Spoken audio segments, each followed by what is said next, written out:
बाबा साहेब भीमराव अंबेडकर और बौद्ध धर्म क्यों बने इसके दीवाने। डॉक्टर भीमराव अंबेडकर ने अपना पूरा जीवन सामाजिक समानता, न्याय और मानवाधिकारों की लड़ाई में समर्पित कर दिया। उन्होंने भारत के संविधान का निर्माण किया, लेकिन उनके मन में एक सवाल हमेशा बना रहा, क्या केवल कानून बनाकर समाज में समानता लाई जा सकती है, या इसके लिए लोगों की मानसिकता भी बदलनी होगी।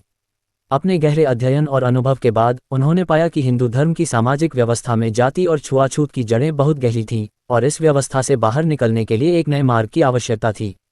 उन्होंने कई धर्मों का अध्ययन किया और अंततः बौद्ध धर्म को अपनाया। लेकिन ऐसा क्या था बौद्ध धर्म में जिसने बाबा साहब को इसका दीवाना बना दिया? आइए इसे विस्तार से समझते हैं। 1. जाति व्यवस्था का पूर्ण बहिष्कार। हिंदू समाज में जाति व्यवस्था हजारों सालों से चली आ रही थी, जिसमें निचली जातियों को सम्मान नहीं दिया जाता था। बाबा साहेब ने इस व्यवस्था को जड़ से खत्म करने के लिए प्रयास किए, लेकिन उन्हें एहसास हुआ कि जब तक लोग मानसिक रूप से इसे नहीं छोड़ेंगे तब तक समानता नहीं आ सकती। बौद्ध धर्म में जाति का कोई स्थान नहीं है। भगवान बुद्ध ने कहा था, ना जाति ना कुल, केवल कर्म महत्वपूर्ण है।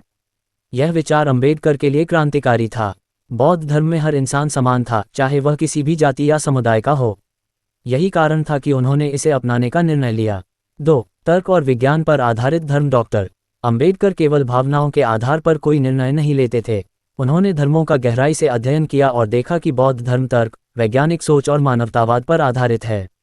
भगवान बुद्ध ने किसी भी अंधविश्वास को स्वीकार नहीं किया। उन्होंने मूर्ति पूजा, यज्ञ, बलि और स्वर्ग नरक जैसी चीजों से लोगों को मुक्त किया। उन्होंने कहा कि ईश्वर की भक्ति से ज्यादा महत्वपूर्ण है कि इंसान अच्छा जीवन जिए, अच्छे कर्म करे और अपने जीवन को बेहतर बनाए। अंबेडकर को यही विचारधारा सबसे अधिक पसंद आई क्योंकि यह लोगों को डराने के बजाय सोचने और समझने के लिए प्रेरित करती थी। 3. स्वतंत्रता, समानता और बंधुत्व, जो संविधान में भी है। बाबा साहेब का मानना था कि किसी भी समाज के विकास के लिए स्वतंत्रता, लिबर्टी, समानता, इक्वालिटी और बंधुत्व, फ्रेटर्निटी बहुत जरूरी हैं। संयोग से यही 3 मूल्य बौद्ध धर्म के मूल सिद्धांतों में भी शामिल हैं। स्वतंत्रता, हर व्यक्ति को अपनी सोच और कर्मों की स्वतंत्रता होनी चाहिए। समानता, सभी मनुष्य जन्म से समान हैं। बंधुत्व, समाज में भाईचारा होना चाहिए, न कि भेदभाव। बुद्ध के धर्म में ये सभी मूल्य पहले से मौजूद थे, जो अंबेडकर की विचारधारा से पूरी तरह मेल खाते थे। इसलिए उन्होंने इसे अपनाना सही समझा। 4. दुख और पीड़ा का अंत, जीवन को बेहतर बनाने का मार्ग। अंबेडकर ने दलित समाज की दशा को करीब से देखा था। वे जानते थे कि समाज में जो लोग निचली जाति में पैदा होते हैं, वे हमेशा संघर्ष और पीड़ा में जीते हैं।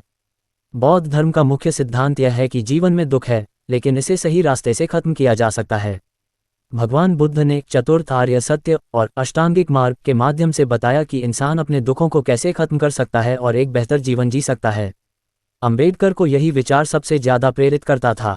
वे चाहते थे कि दलित समाज भी अपने दुखों से मुक्त होकर एक सम्मानजनक जीवन जी सके।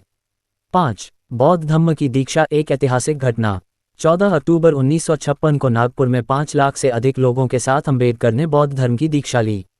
ये भारत के इतिहास की सबसे बड़ी धर्मांतरण घटनाओं में से एक थी। उन्होंने बौद्ध भिक्षुओं से दीक्षा लेने के बाद स्वयं भी लाखों लोगों को बौद्ध धर्म में शामिल किया। उन्होंने 22 प्रतिज्ञाएं, शपथ दिलाईं, जिसमें मुख्य रूप से ये था कि 1. हम हिंदू धर्म छोड़कर बौद्ध धर्म अपनाते हैं। 2. हम भविष्य में कभी भी ब्राह्मणों के बनाए हुए किसी भी हिंदू देवता की पूजा नहीं करेंगे। 3. हम जाति प्रथा में विश्वास नहीं करेंगे। 4. हम बुद्ध के बताए हुए मार्ग पर चलेंगे। 5. हम अपने जीवन को नैतिकता और शुद्धता से भरपूर बनाएंगे। ये दीक्षा केवल धर्म परिवर्तन नहीं थी, बल्कि एक सामाजिक क्रांति थी। 6. बौद्ध धर्म का प्रभाव, क्यों ये सही विकल्प था? क्यों ये सही विकल्प था? ये केवल धर्म नहीं, बल्कि एक जीवन शैली है। ये वैज्ञानिक सोच और तर्क पर आधारित है। ये हर इंसान को समान अधिकार देता है। ये समाज में भेदभाव और शोषण को खत्म करने का मार्ग दिखाता है। ये दुख और पीड़ा को खत्म करके इंसान को आत्मनिर्भर बनाता है। यही कारण था कि बाबा साहेब ने कहा था, मैं हिंदू के रूप में पैदा हुआ, लेकिन हिंदू के रूप में मरूंगा नहीं। उन्होंने बौद्ध धर्म को इसलिए अपनाया क्योंकि यह केवल एक धर्म नहीं था, बल्कि समानता और सम्मान से भरा जीवन जीने का एक तरीका था। निष्कर्ष, बाबा साहेब की बौद्ध धर्म से दीवानगी। डॉक्टर अंबेडकर केवल धर्म के आधार पर बौद्ध नहीं बने थे।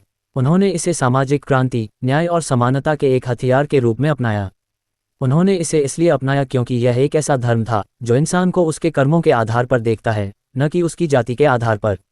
आज भी लाखों लोग बाबा साहेब के दिखाए रास्ते पर चलते हुए बौद्ध धर्म अपना रहे हैं, क्योंकि यह केवल एक धर्म नहीं, बल्कि एक क्रांतिकारी विचारधारा है।